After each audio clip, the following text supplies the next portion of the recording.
What is going on, guys? It is NoMunnies here, aka NoMunnies, and today I want to bring you the sickest bonus clip of my life.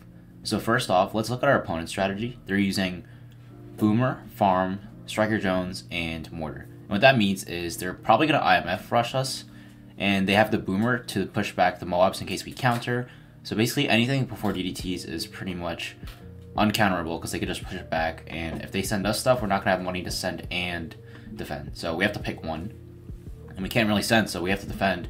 They have Mortar, which is honestly a pretty good solo tower. It has good D camo, especially with Striker, and it has good balloon popping power with the 2-4-0. So they have mobs covered with the boomerang, and they have balloons covered by the Mortar. And you can see that they're going to go for a bank into an IMF, which means that they're going to all out round 22. Now, let me explain my strategy. Let's start with the boat and the ace. So I've unlocked a lot of masteries already, probably I think around 10. So I'm branching off into other towers, and it's honestly a lot of fun.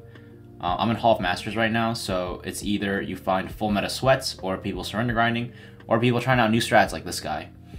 And we're going boat ace, and I recently locked the 5th tier top path for both. And the carrier flagship, what that does, it buffs water towers and monkey aces. That's very important. So once I unlocked that, I decided to go for Sky Shredder next, which is the top path of the monkey ace, and that's like an ODS on steroids basically. So it increases the attack speed of both. So that's why I wanted to pair them together. Now originally I was using Village as my 3rd tower because the camo cross paths on both the boat and the ace aren't optimal. You'd rather have its other cross paths. So for example, I want the top path with the cannon ship, the double shots and faster shots. I don't want camo with that. And for the ODS, I'd rather have the sharper shots and centered path rather than the camo. So I was originally bringing Village, but then someone in chat asked about, oh, what if you pair Embrittle with Sky Shredder? And I was like, okay, we have the boat and the ace, and then we can pair the ice and the ace. So this kind of works out.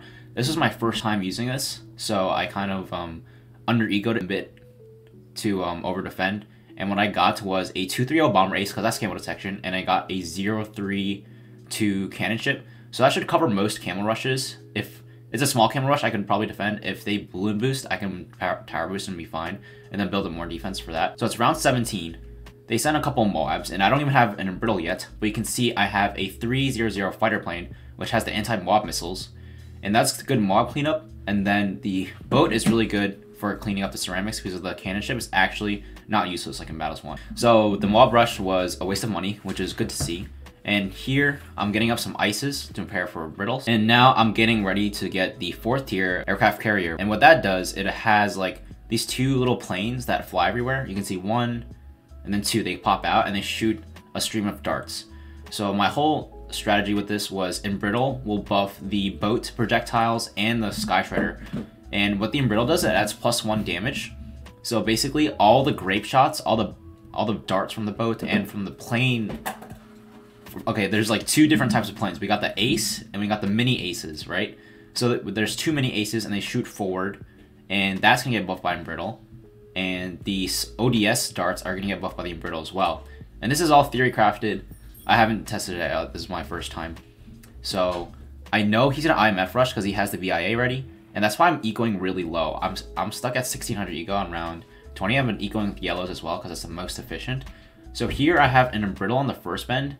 And the right corner by the circle is probably a better bend, but I want it to be embrittled earlier so that the aircraft carrier and the aces can start doing more damage earlier. And you can see my camo detection is really sketch. All I have is this bomber ace, and I leak to it, but they don't send me any more camos because I have the embrittle. So I leak a little bit there. I got scared. They sent the BFB, but I freaking shred that. I don't even know how. We have the aircraft carrier, we have the embrittle, we have the 300 fighter plane, and we have an ODS now. And a bomber ace at the top to clean up. When I got Embrittle at the top just for camo detection, he says good luck. Because you can notice he has sold all his farms, he uses IMF rush loan, which means he gets a free 20k, and he sold this IMF loan as well. So, we have a ZMG, a couple of BFBs, and he's going to send even more ZMGs. I tower boost this while it's in the Embrittle range, so we have the +1 damage while it's in the ice range to do a lot more damage. We have to keep in mind, a balloon boost is only temporary. So, we do a crap ton of damage here. He tower boosts. There's a lot of ceramics. I freaking ice stall it. I use Gwen 10 ability as well. I sell that. I don't have enough money. I want to go for a GZ soon because the insides are really clumped. I also put the aircraft carrier on strong, I think. But you have to keep in mind that when you sell towers, you lose 30% of it. So I think the ground zero is like 14,000.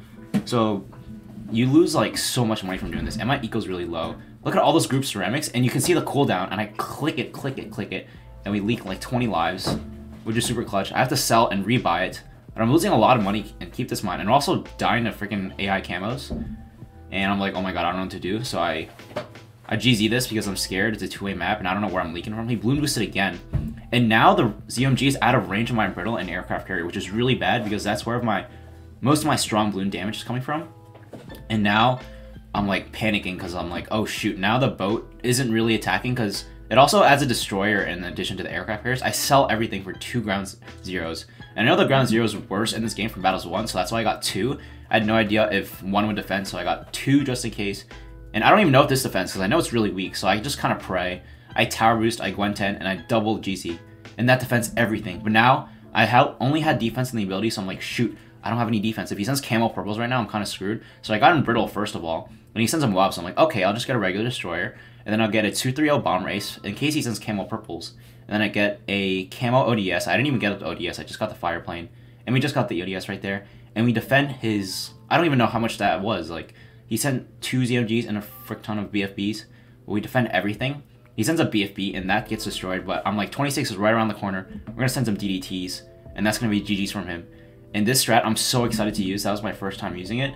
And I'm really excited to keep using it and figuring out how to see its full potential. I feel like it has really good potential late game. So if you guys did enjoy, don't forget to leave a like, subscribe, and I'll see you all in the next one. NoMunnies catching out. Peace.